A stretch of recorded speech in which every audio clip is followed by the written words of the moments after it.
16 April दैनंदिन ज्ञानेश्वरी अध्याय 10 विभूती योग. अलंकापुरी पुण्यभूमी पवित्रम तेथे नांदतो ज्ञानराजा सुपात्र. तया आठविता महापुण्यराशी नमस्कार माझा सद्गुरू श्री ज्ञानेश्वरांशी. ओवी क्रमांक 301 पासून पुढे. यच्चापि सर्वभूतानां बीजं तदहम् अर्जुन न तदस्ति विना यस्यान्मया भूतं चराचरं नान्तोऽस्ति मे मम दिव्यानां विभूतीनां परं तप. एवं तु देश्यत प्रोक्तो विभूतेर्विस्तरो मय. पै पर्जन्याची धारा वरी लेख करवेल धनुर्धरा का पृथ्वीची तृणांकुरा होईल ठी. पै महोदधीची तरंगा व्यवस्था धरू नये जेवी गा तेवी माझी विशेष लुंगा नाही मिती. ऐशिया ही 7-5 प्रधाना विभूती सांगितल्या तुझ अर्जुना तोहा उद्देशू जोगा मना आच गमला. एरा विभूती विस्तारासी काही येत सर्वता लेख नाही म्हणून परिससी तू काही आम्ही सांगो किती. या लागी एकी हेळा तुझ दाऊ आता वर्मनिज तरी सर्वभूतांकुरे बीज विरुडत असे ते मी.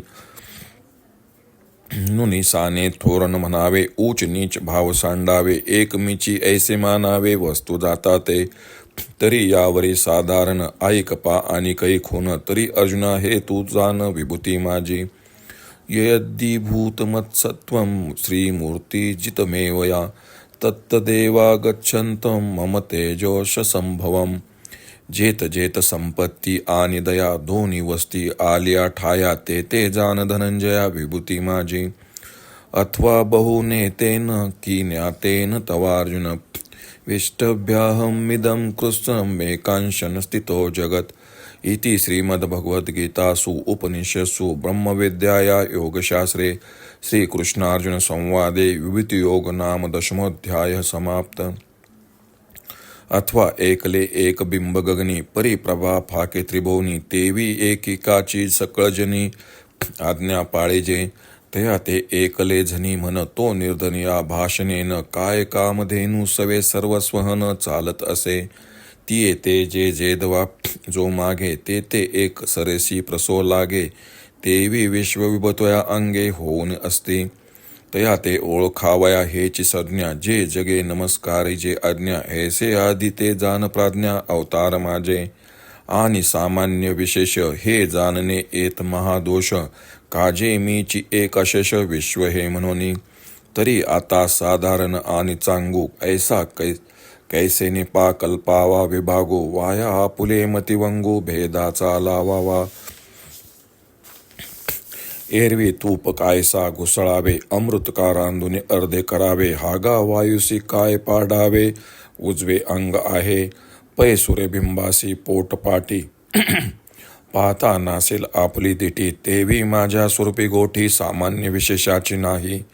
आणि सिनाना ही विभूती मज अपाराते मविसिल किती म्हणून किंबहुना सुभद्रापती असो हे जाणणे.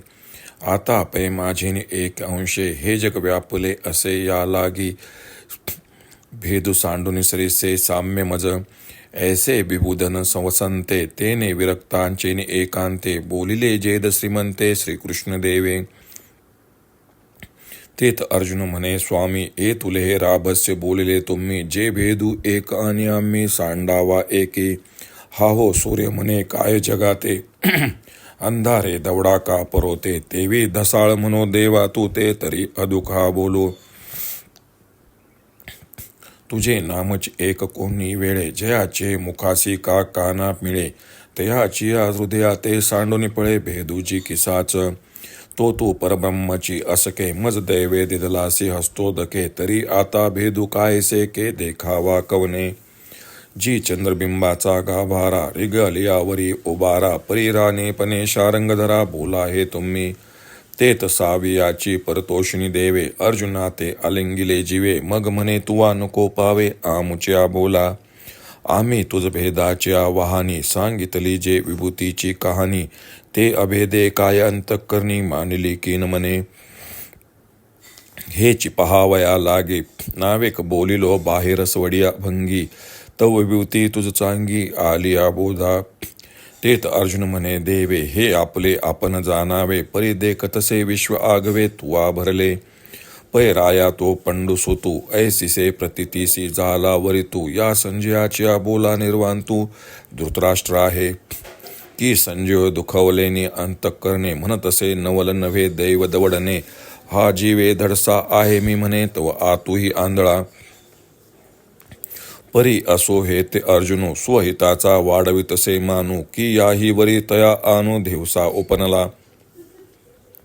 म्हणे हेच हृदया आतुली प्रतिती, बाहेरी अवतरो का डोळ्याप्रती. ये आरतीच्या पावली मती उठती झाली.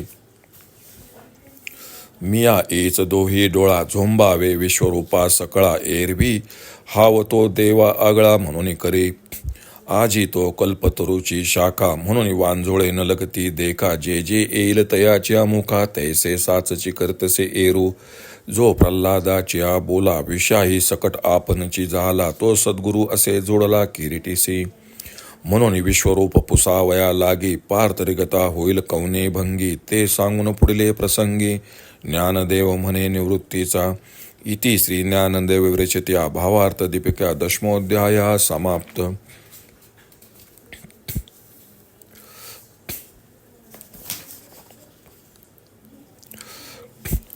अर्जुना, असे पहा की पावसाच्या धारांचा हिशोब कधी करता येईल का? किंवा पृथ्वीवरच्या गवताचा अंकुराचा निश्चय करता येईल का? जसा समुद्रावरील लाटांचा हिशोब करता येत नाही, तसा माझ्या विशेष प्रकारच्या विभूतींचा देखील हिशोब करता येत नाही. असे असूनही तुला ज्या 75 विभूती सांगितल्या, त्यांचे कारण माझ्या मनाला सहज वरवर वाटणारे आहे. तसे पाहिले तर माझ्या विभूती विस्ताराचा हिशोबच नाही. म्हणून आम्ही सांगणार तरी किती व तू ऐकणार तरी किती?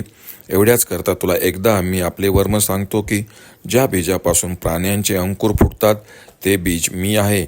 म्हणून लहान मोठा असे न मानता श्रेष्ठ कनिष्ठी कल्पना टाकून देऊन एक परमात्मच वस्तू रूपात भरलेले आहे असे समजावे.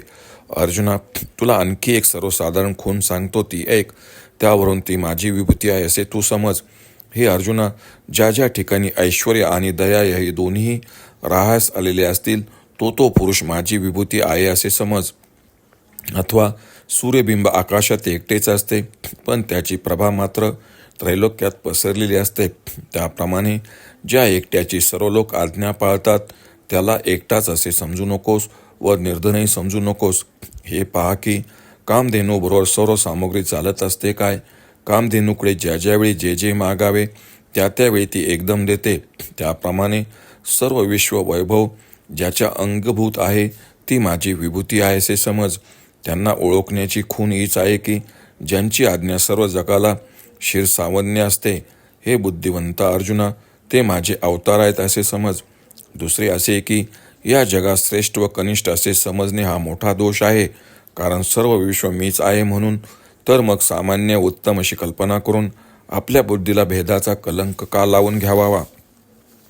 तूप कशा करता घुसावे? अमृत शिजवून आटून अर्धे करण्याची खटपट का करावी? अरे बाबा, वाऱ्याला डावे किंवा उजवे अंग आहे का? सूर्यबिंबाला पाठपोट आहे का? पाहू गेले तर आपली दृष्टी नसेल. त्याप्रमाणे माझ्या स्वरूपाच्या ठिकाणी सामान्य व विशेष असा भेद पाहू गेले असता आपलीच बुद्धी बिघडेल. आणि हे अर्जुना, माझ्या वेगवेगळ्या अनंत विभूती आहेत. अशा असंख्य विभूती तू किती म्हणून मोजशील? म्हणून ही विभूती जाणण्याची इच्छा पुरी कर. माझ्या एका अंशाने हे जग व्यापले आहेत. यासाठी तू आता भेदबुद्धी टाकून देऊन अभेद्य दृष्टीने माझे भजन कर. विद्वान पुरुषरूपी वनातील वसंत, वैराग्यशील पुरुषाचे एकांत स्थल असे सकल ऐश्वर संपन्न भगवान श्रीकृष्ण तो याप्रमाणे बोलले. तेव्हा अर्जुन म्हणाले, देवा, भेद एक व त टाकणारे आम्ही एक असे आपण अयोग्य बोललात. मला यायचे आहे, तुम्ही अंधाराला बाजूला सारा असे सूर्य लोकांना कधी म्हणतो काय? कारण सूर्योदयाबरोबर अंधाराचा नाश होतो. त्यामुळे भगवंताचे नाव उच्चारल्याबरोबर भेदभाव नाहीसा होतो. असे असता भगवंत म्हणतात, तुझा भेद निवृत्त झाला का नाही? असा विचार करून अर्जुन म्हणाले, देवा, तुम्हाला अविचारे म्हणावे तर हा अधिक प्रसंग होणार नाही का? हे भगवंता, तुझे फक्त नावच ज्याच्या मुखाने येईल किंवा कानावर पडेल, त्याच्या अंतःकरणातील भेद खरोखर नाहीसा होतो. असा तू पूर्ण परब्रह्मच माझ्या पूर्व पुण्याईने हातावर पाणी सोडून दान दिल्याप्रमाणे लाभला आहेस, तर मग भेद कसला व पाहावायचा कोणी? अहो महाराज, चंद्रबिंबाच्या गाभाऱ्यात शिरल्यावर कधी उकडेल का? पण आपण थोर आहात, तेव्हा वाटेल तसे बोला. असे अर्जुनाचे भाषण ऐकून भगवान सहजच संतुष्ट झाले व मनपूर्वक त्याला आलिंगन देऊन म्हणाले, अर्जुना, आमच्या बोलण्याचा तू राग मानू नकोस बरे. आम्ही भेदाच्या द्वारे जी विभूतियोग तुला सांगितला तो माझ्या अंतःकरणात अभेद्यवादाने तुला ठसला नाही काय? हे पाहण्याकरताच वरवर क्षणभर तसे बोलून पाहिले. तो तुला चांगला कळला असे आम्हास दिसून आले. तेव्हा अर्जुन म्हणाला, तेव्हा हे तुमची तुम्ही समजा, मी मात्र या विश्वात तुम्हीच भरला आहात असे पाहतो आहे. संजय म्हणाला, धृतराष्ट्र राजा, याप्रमाणे अर्जुन प्रतितीवर्ता झाला असा त्याला अनुभव आला. हे संजयाचे भाषण ऐकून धृतराष्ट्र स्वस्थ राहिला. अशी धृतराष्ट्राची स्थिती पाहून संजयाला वाईट वाटले. तो मनाशी म्हणू लागला, दैवयोगाने लाभ होत असताना तो दवडणे हे आश्चर्य नाही का? मला असे वाटते की हा आत तरी डोळस असेल, पण हा बाहेर जसा आंधळा तसा आतही आंधळाच आहे. पुढे ज्ञानदेव म्हणतात, पण हे राहू द्या, अर्जुन मात्र आपल्या स्वहिताची वाढ करतो आहे, कारण यापेक्षा त्याला दुसरी एक उत्कंठा लागली आहे. तो म्हणू लागला, हे सर्व जग ईश्वरमय आहे. असा आलेला अनुभव या बाह्यदृष्टीला दिसावा अशा इच्छेच्या पावलांनी त्याची बुद्धी उत्कंठित झाली. तो भाग्यवान असल्याने तो अशी इच्छा करू लागला की या डोळ्यांनी संपूर्ण विश्वरूपाला पाहावे. अहो, अर्जुन म्हणजे काय तर आज तो कल्पतरूची फांदी आहे, ती कधीही निष्फळ होणार नाही. त्याच्या तोंडून जो जो शब्द बाहेर पडेल तो हा भगवान खराच करून दाखवित आहे. प्रल्हादाने नारायण सर्व विषात भरला असे हिरण्यकशिपूस म्हटल्यामुळे त्याच्या त्या एका शब्दाकरता विषयासह सर्व पदार्थ जो आपण स्वतः बनला तो श्रीकृष्ण आज अर्जुनाला सद्गुरू म्हणून लाभलेला आहे. म्हणून मला विश्वरूप दाखवा असे भगवंताला विचारण्यास अर्जुन कोणत्या पद्धतीने आरंभ करील ते मी पुढील प्रसंगी सांगेल, असे श्री निवृत्तनाथांचे शिष्य ज्ञानदेव महाराज म्हणतात. अध्याय 10 समाप्त. ओम श्री रुक्मिणी पांडुरंगाय नमः. ओम श्री ज्ञानराज माऊली नमः.